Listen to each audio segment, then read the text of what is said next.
There's one thing most Pokemon fans like, it's shiny Pokemon. And you know those types of shiny Pokemon that look almost the exact same as the original? Yeah, I'm gonna be hunting those. And not only will I be doing that, I will be doing so at night. Which means it'll be at its hardest to tell the difference between shiny and not shiny. This will be the ultimate shiny hunting challenge in Paldea, seeing how there's no shiny sparkle effect for when they spawn in the wild. Thanks for checking that out, Game Freak. I'm only making this difficult from the visual side of things, so I will still be using the shiny charm and sandwich boosts. But first off, let me introduce you to the gang. Toad the Breloom, Mudman the Wishcash, and Jetta the Masquerain. Toad is here because he can use Spore and False Swipe on wild Pokemon. Mudman is here for water type encounters, and Jetta is here because of air encounters. I hope you're ready because the hunt starts right now with it.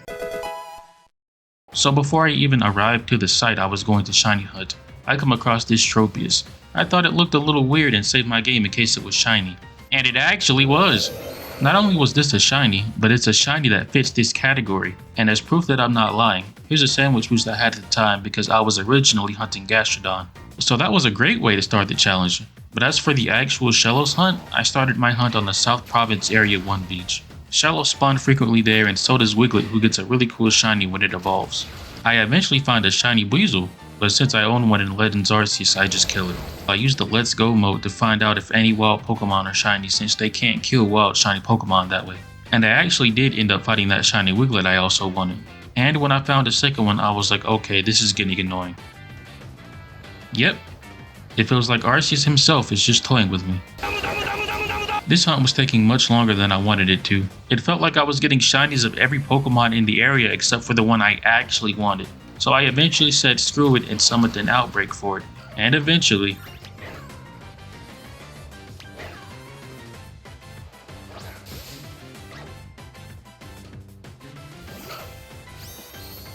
this thing took a whole day to find, and the saddest part is, this was only the beginning. This one actually didn't take that long. I didn't have too much footage to show because my capture card was throwing a tantrum, but yeah. Not only was its encounter rate really low, but if I used the normal type encounter boost, Fletchling would show up as well. And I am not getting another phase, so I found an outbreak for this thing too.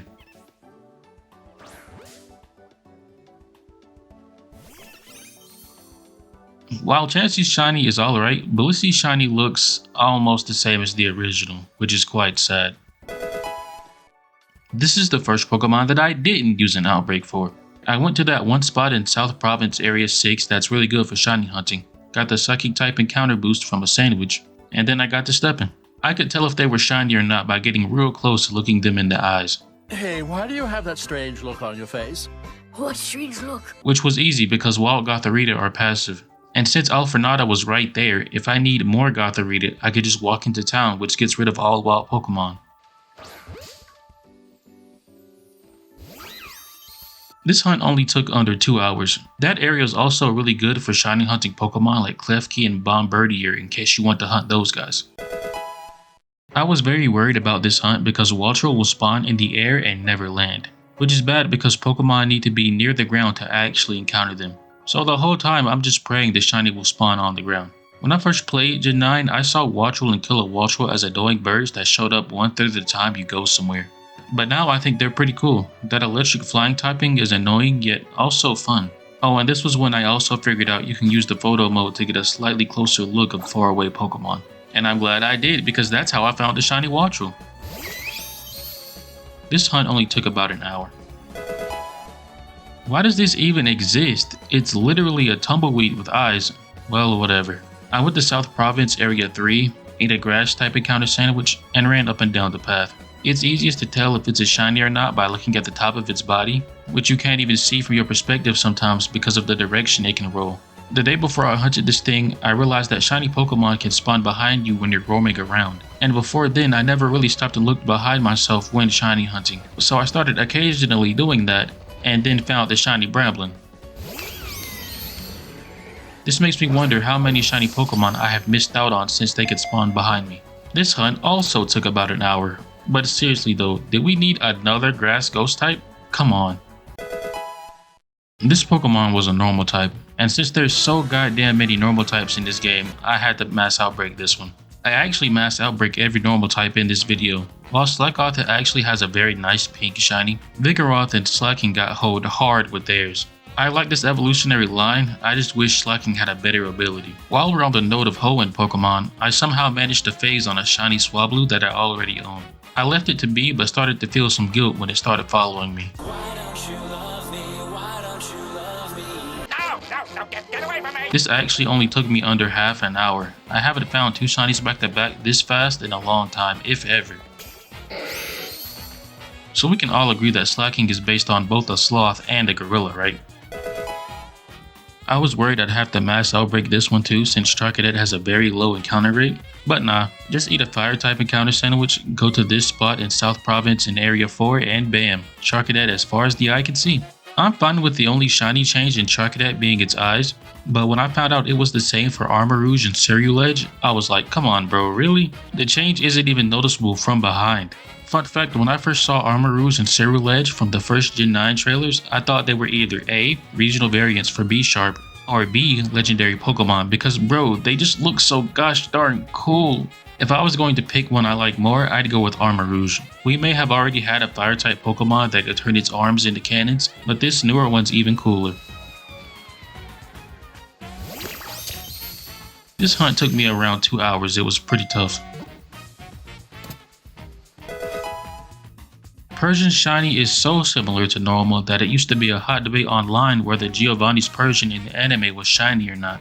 It definitely isn't, but I see why people think it is. The biggest difference between the two is the coloring in the ears. As for why they both don't have pink inside the ears, I don't know. That just seems like something both forms should have, but I've never made the rules. I used to think this was the Mac Daddy of Gen 9 shiny Pokemon that looked the same as their non-shiny form.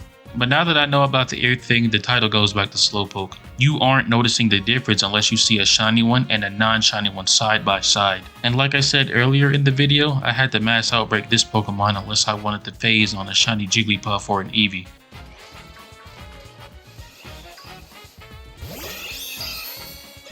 This hunt took some time, under an hour and a half.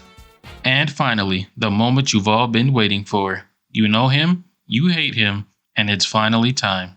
After hearing about this infamous shiny, I made sure to take a real close look to the differences between Tauros and shiny Tauros. And once I realized all they did was swap the dark gray and black on its color scheme, it really changed my perspective. I just looked for a Tauros with a lighter colored mane and a darker colored torso. I absolutely love how they made Paldean Tauros black. It looks just like the bulls you'd see in Spain, the country they based Paldea off of. This is easily one of the best regional variants they've ever made just because of that. If only they made the shiny form a bit better.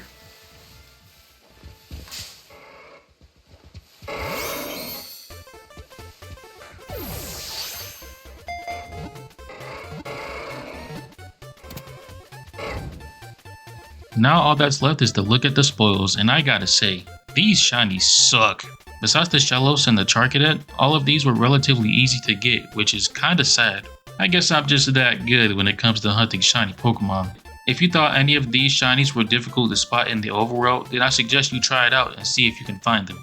And before any of you complain that I didn't hunt Slowpoke, the actual hardest shiny to spot in the game, I had already caught one ages ago and I evolved it into a Slowbro. And I am not doing that again. So subscribe if you want to see more Pokemon content like this and leave a like on the video. If you don't, then you're not cool, so you know what you gotta do. Thank you so much for watching and don't forget to eat your vegetables.